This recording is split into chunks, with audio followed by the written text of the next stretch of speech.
Welcome. My name is Zhang. I am a Facebook capacity engineer. Today, my colleague Jamie Chen and I will take you through a discussion related to optimizing storage efficiency for Facebook video processing. In today's presentation, I will first take you through the problem statement related to video growth. And then from there, Jamie will take you through all the details that our team has been working on related to both video storage policy, video lifecycle manager, and a bunch of great future work. Let's get to the problem statement. Why do we need to talk about optimization of video storage? Now, that's because we think video growth is really now a challenge, not only for Facebook, but also for everywhere else. Let me first take you through the general data growth before we go even talk about video. On this chart here, you see the green line being our computer supply. That is to either store or to process the data. And the blue line being demand is that exponential growth of our data. Obviously, in the last 50 years, Moore's law has really helped us. We've had cheaper and cheaper hardware, faster and faster, in the sense that we were able to keep up with the data demand. However, we now start to have a gap, and this gap is widening. This not only means we may be at the risk of running out of space to store the rapid growth of data, but this also means we would have to build more computers, more data centers, which means consuming more power, cooling, and space. Such solution of simply building more and more is no longer sustainable. Now, video growth is in a very similar boat, very consistent with the general data growth. If I can bring your memory back to last spring, when we had the lockdown in the country of Italy, 70% more time was spent across all Facebook apps since that crisis began. Twice is the amount of increase we saw both for Instagram and Facebook Live views in a single week. Now, these numbers are not unique to Facebook. If we look at last December alone, 120 million or more people streamed on YouTube or YouTube TV. Cisco also estimated that by 2022, 82% of all created content would be video. To keep up with this type of video growth is going to be challenging. That means we're going to need more efficient hardware, more efficient and more accelerators, but also a lot of software optimization. Software optimizations in the areas of video lifecycle management or video storage policy. So with this, I'm going to hand it over to my colleague Jamie to take you through some of the specifics, starting with video storage policy. Thanks, Jen, for the awesome problem statement. This is Jamie Chen from Facebook Video Info. Today, I'm going to give some insight on how Facebook sustainably manage its video storage growth. To understand our solution, we first need to understand a couple of concepts. The first one is video storage policy. Given any Facebook video, we usually create multiple encodings. These are progressive encodings, multiple -ABR lanes, across different codecs. A naive policy would be store all these encodings permanently. With the storage growth at Facebook scale, we'll soon find we'll go out of space with a naive policy.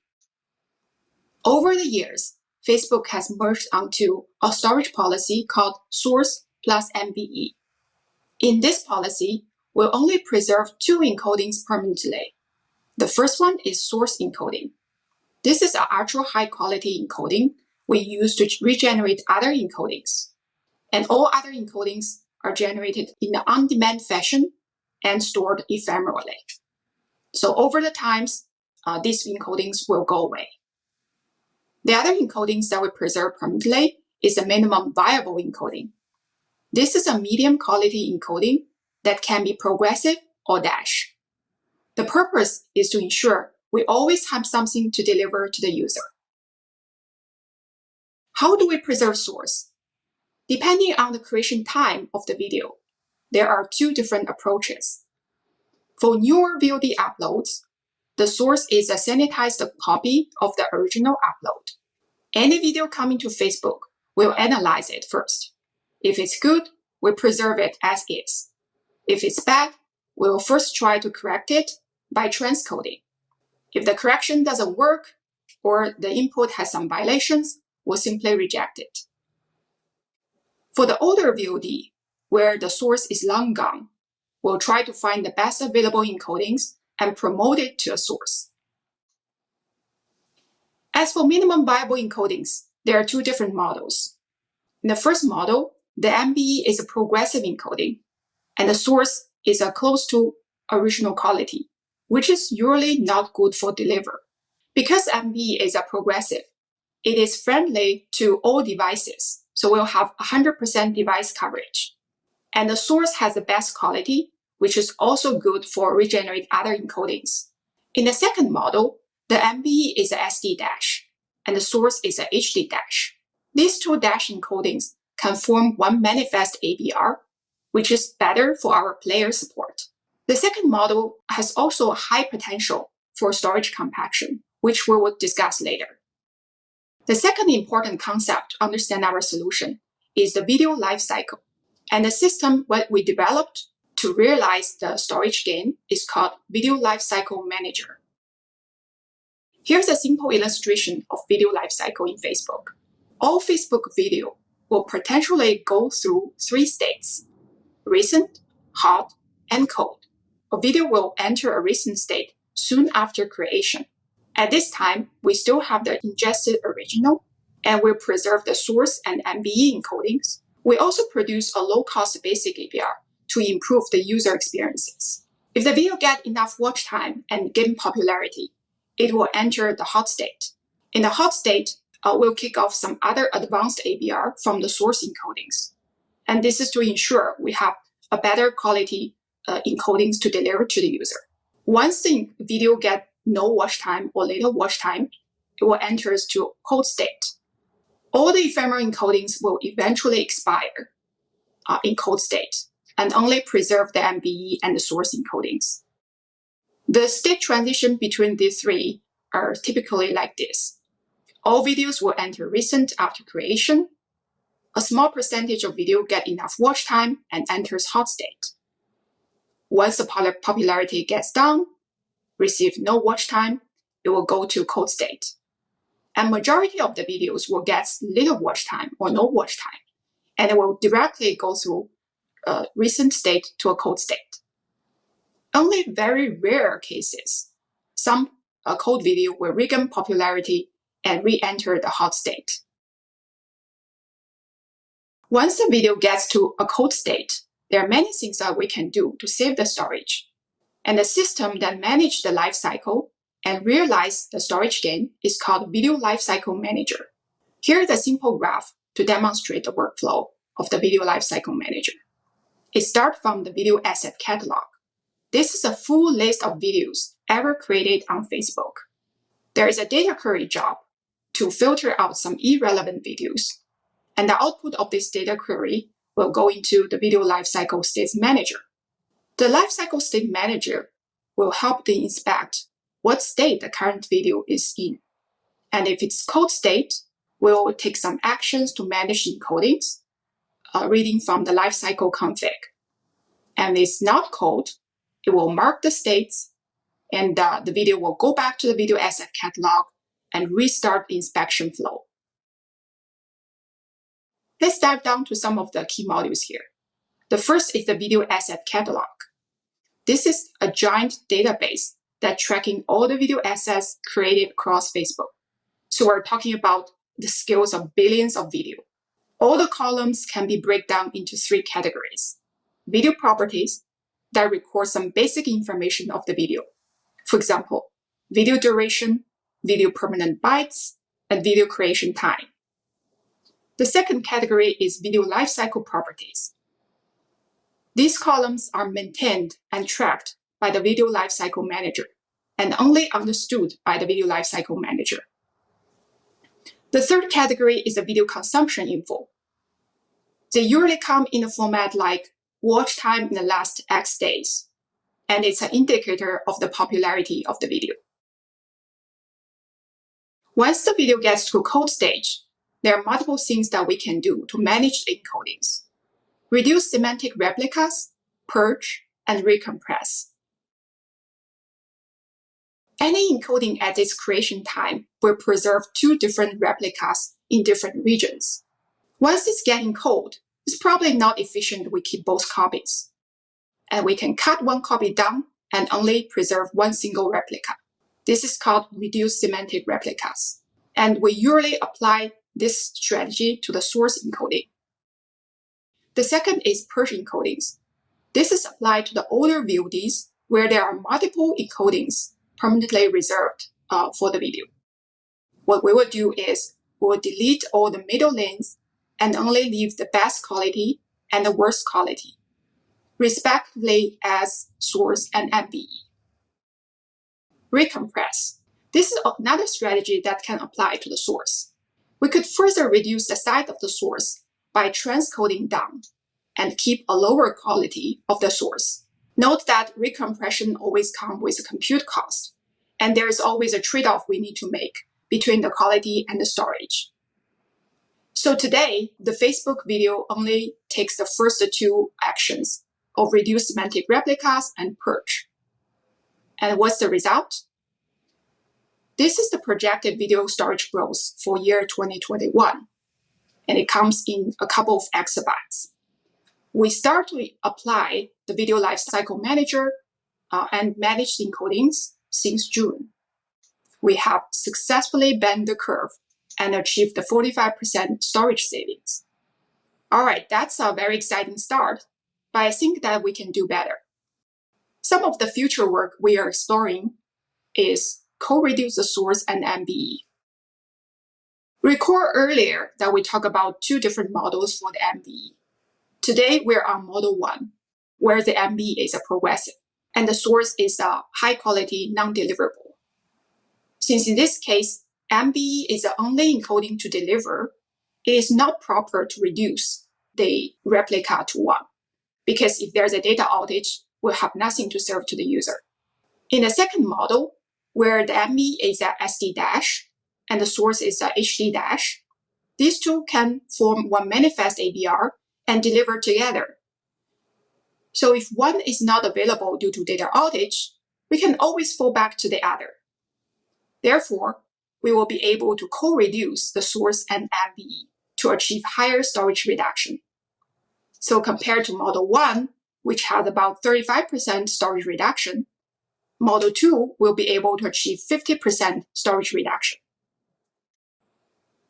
Another thing we are currently working on is to integrate the storage benefit cost model to Video Lifecycle Manager. Instead of reading the static rules on how we manage encodings from a lifecycle config, we can replace it with the benefit cost evaluator. Recall earlier, the recompression encoding actions comes with a compute cost, and we need to also make a trade-off between the storage and the quality. This is a perfect situation that benefit cost evaluator could take care of. So that would enable us to get a third option into the encoding management. And this would help us to achieve better efficiency for video storage. To summarize our talk today, Jin first briefly introduced the video storage growth issue in Facebook, and we see the demand is far outpace the resource supply. And we then focus on how Facebook successfully managed its storage, and we introduce a couple of concepts. The first one is the storage policy, and Facebook currently uses the source plus MBE policy. We then come to the Video Lifecycle Manager and the system we developed to manage the video lifecycle. And we talk about the video lifecycle states and a couple of encoding actions we're currently taking to save storage. We are about 45% storage savings today, and we shouldn't stop there. Some of the future work we talked is co-reduce, MBE, and source, and integrate the benefit cost into the video lifecycle manager. I hope now you have a better understanding of how Facebook manages its storage growth.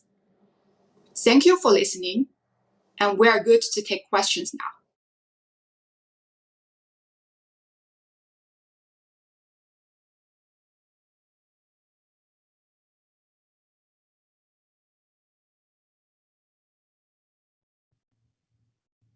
All right, what a great chat about storage efficiency.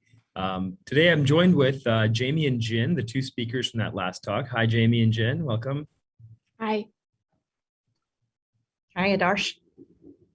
All right, we got some good questions coming in from the audience, so I'll just waste no time and get right into them. The first one, how is popularity info incremented for cached videos? Yeah, I guess I can take that one. So I'm not sure about what I mean by cache videos, but I can explain how we observe the popularity of the video in Facebook. So majority of the Facebook video has like slightly low or no watch time once it's getting created. So we're basically like observing like there's popularity tier and there is a UGC tier. I would say like more than half of the watch time are coming from the premium videos. And that is only less than 1% of our total videos. And we're basically talking about UGC for the rest that have very low watch time. And then if you observe the total watch time pattern of the video, most of the video will get watched in the first day it's getting created. And the popularity will decrease as the time goes by. By day 30, there's very little watch time left. So when we are considering how we define code, we'll definitely consider the creation time of the video, and we'll only watch the past 30 to 90 days of the watch time of the video that I ever created. I think we actually have an update from the question asker. She meant cached by the CDN.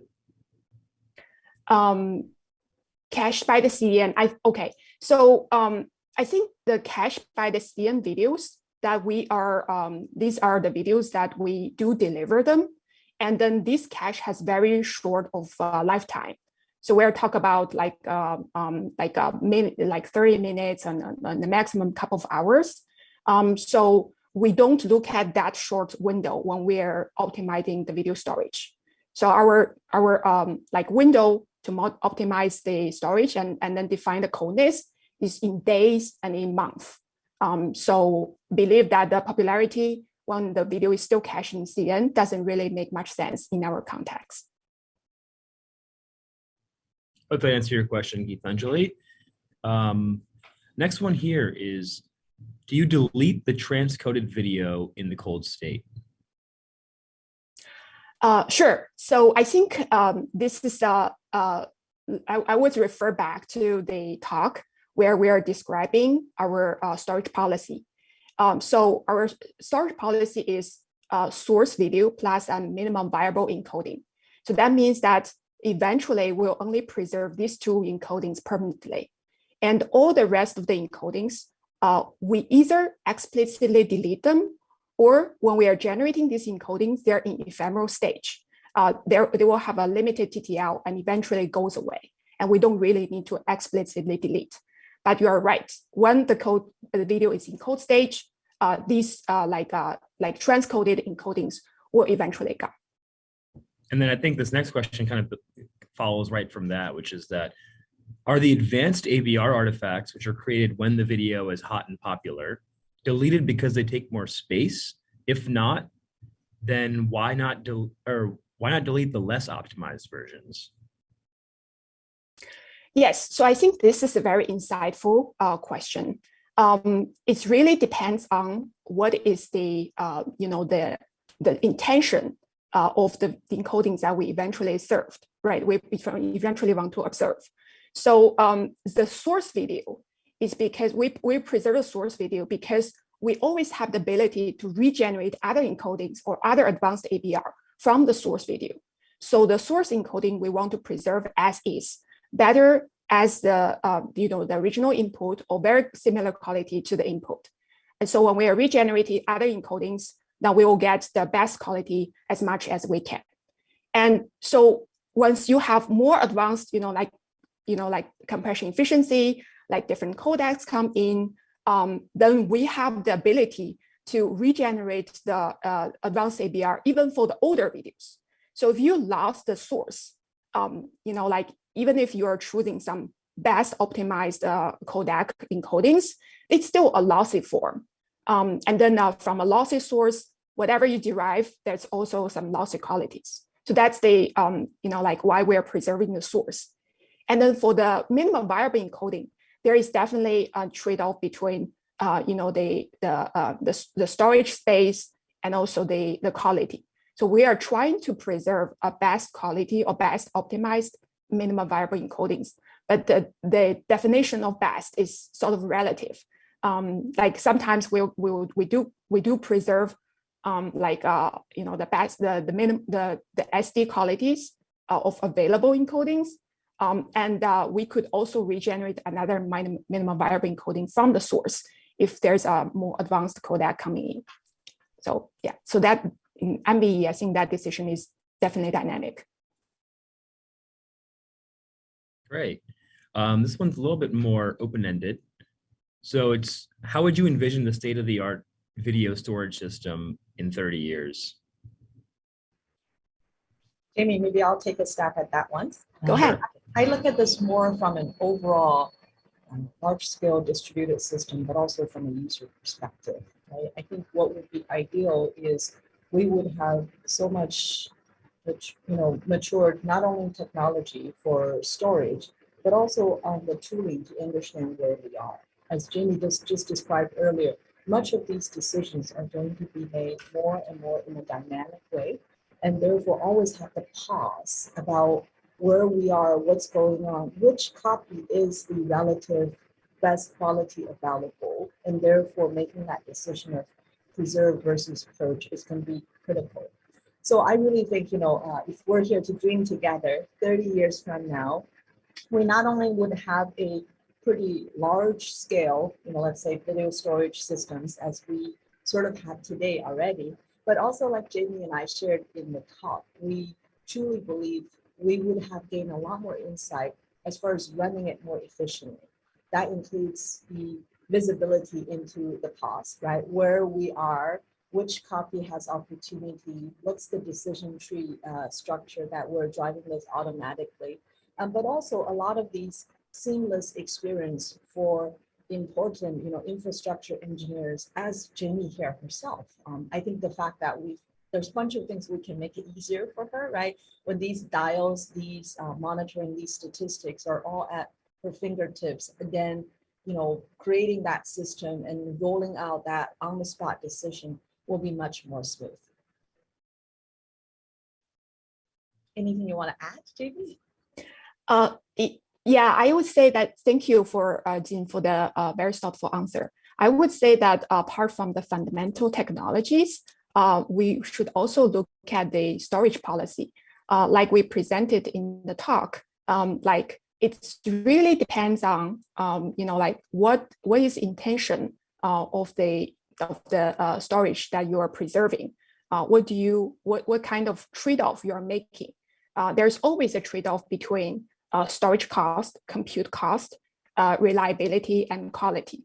So choosing your policies carefully to adapt to your use case is very, very important.